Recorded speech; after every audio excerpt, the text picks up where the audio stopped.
Dans les profondeurs de l'océan Atlantique, là où la lumière du soleil ne parvient jamais et où la pression écrase toute forme de vie connue, une équipe de scientifiques s'est embarquée dans une mission sans précédent. Le docteur Samuel Hargrove, un océanographe renommé, dirigeait l'expédition. Leur objectif était d'explorer une fosse océanique récemment découverte, connue sous le nom d'Abysse d'Ereb, un endroit si profond que même les sonars les plus avancés ne pouvaient pas le cartographier entièrement. Le submersible, baptisé Nautilus II, descendit lentement dans les ténèbres. À bord se trouvaient le docteur Hargrove, la biologiste marine Dr Elena Morale et l'ingénieur système Mark Reynolds. Alors qu'ils s'aventuraient plus profondément dans l'abîme, la communication avec la surface devenait de plus en plus intermittente jusqu'à ce qu'elle soit complètement coupée. À une profondeur de 10 000 mètres, le Nautilus II s'arrêta.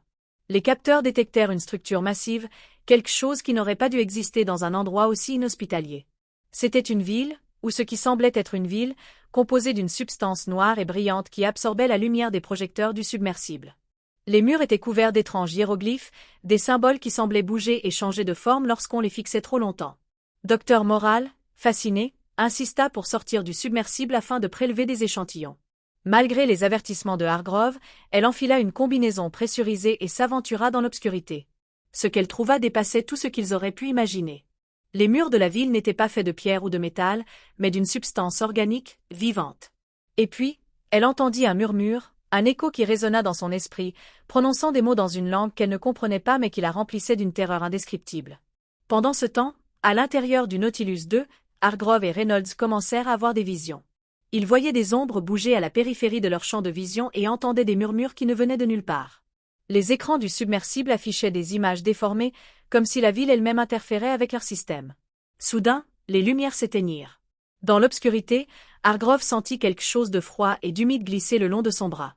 Il cria, mais le son fut englouti par le néant.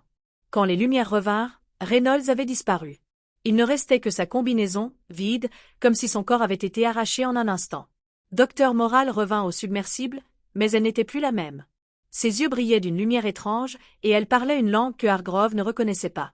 Elle lui montra un artefact qu'elle avait trouvé, une sphère noire qui semblait contenir un vide infini en son sein. « C'est la clé, murmura-t-elle. Le rituel doit être accompli. » Hargrove, désespéré, essaya de la raisonner, mais ce fut inutile. Dr Morale commença à réciter des mots dans cette langue ancienne, et la sphère se mit à vibrer. Le submersible trembla, et les murs de la ville semblèrent prendre vie, se tordant et bougeant comme s'ils étaient vivants. Dans un dernier effort pour l'arrêter, Hargrove essaya de lui arracher la sphère, mais il était trop tard. Le rituel fut accompli, et une fissure s'ouvrit dans le tissu de la réalité. De la fissure, quelque chose commença à émerger, une entité qui ne pouvait pas être décrite avec des mots, une masse de tentacules, d'yeux et de bouches qui criaient en un chœur de voix résonnant dans l'esprit de Hargrove. L'entité le regarda, et à cet instant, il comprit la vérité. La ville n'était pas une construction, mais une prison, et ils avaient libéré son occupant.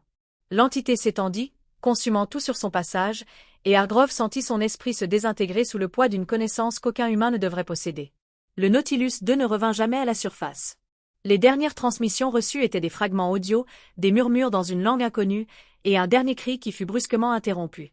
La fosse d'Ereb fut scellée, déclarée zone interdite, et l'expédition fut effacée des registres officiels.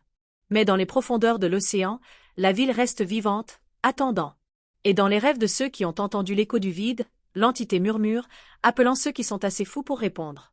Dans les années qui suivirent, des incidents étranges furent signalés à travers le monde. Des bateaux de pêche disparurent sans laisser de traces, et les survivants parlèrent de lumière dans les profondeurs et de murmures qui les poussaient à la folie. Les scientifiques étudiant l'abîme commencèrent à avoir des visions et des cauchemars récurrents, tous centrés autour de la ville sous la mer. Certains affirmèrent même avoir vu l'entité dans leurs rêves, ses tentacules s'étendant vers eux, ses yeux brillant d'une lumière contre nature. L'un de ces scientifiques était le Dr Alan Whittaker, un collègue de Hargrove qui avait participé à la planification de l'expédition vers l'Abysse d'Ereb. Après la disparition du Nautilus II, Whittaker devint obsédé par la découverte de la vérité. Il passa des années à faire des recherches, rassemblant des fragments d'informations et des témoignages de ceux qui avaient eu des rencontres rapprochées avec l'inconnu. Finalement, il parvint à localiser les coordonnées exactes de la fosse et rassembla une nouvelle équipe pour une seconde expédition. Le nouveau submersible, nommé Deep Explorer, descendit dans les profondeurs avec un mélange d'espoir et de crainte. Whittaker savait qu'il jouait avec des forces qu'il ne comprenait pas, mais sa curiosité et son désir de réponse le poussaient à aller de l'avant. Alors qu'ils approchaient de la ville, Les instruments commencèrent à tomber en panne, et les lumières clignotèrent avant de s'éteindre complètement. Dans l'obscurité, Whittaker sentit la présence de quelque chose d'ancien et de puissant, quelque chose qu'il observait depuis l'ombre. Quand les lumières revinrent, la ville était là, plus grande et plus menaçante que jamais. Whittaker et son équipe s'aventurèrent dans ces rues, rencontrant les mêmes hiéroglyphes que Hargrove et son équipe avaient vus des années auparavant. Mais cette fois, les symboles semblaient vivants, bougeant et changeant, comme s'ils essayaient de communiquer avec eux. Whittaker sentit une attraction irrésistible vers le centre de la ville, où une structure massive dominait tout le reste. En s'approchant, Whittaker réalisa que la structure était un temple, et à l'intérieur se trouvait un autel portant une sphère noire identique à celle que Dr Moral avait trouvée. Il savait que la toucher serait une erreur, mais il ne pouvait résister. Lorsque ses doigts effleurèrent la surface de la sphère, une vague d'énergie le traversa, et il vit des visions d'un univers ancien et oublié, de dieux dormant dans les profondeurs de l'espace et du temps, et de l'entité qu'ils avaient libérée, un être existant en dehors de la réalité telle qu'il la connaissait. Whittaker comprit alors que la ville n'était pas seulement une prison, mais aussi un portail, un endroit où le voile entre les mondes était le plus fin. Et il savait que l'entité n'était pas seule. Il y en avait d'autres, beaucoup d'autres, attendant leur moment pour émerger. Dans un dernier effort, Whittaker essaya de détruire la sphère, mais il était trop tard. L'entité l'atteignit, et son esprit se désintégra sous le poids d'une connaissance qu'aucun humain ne devrait posséder.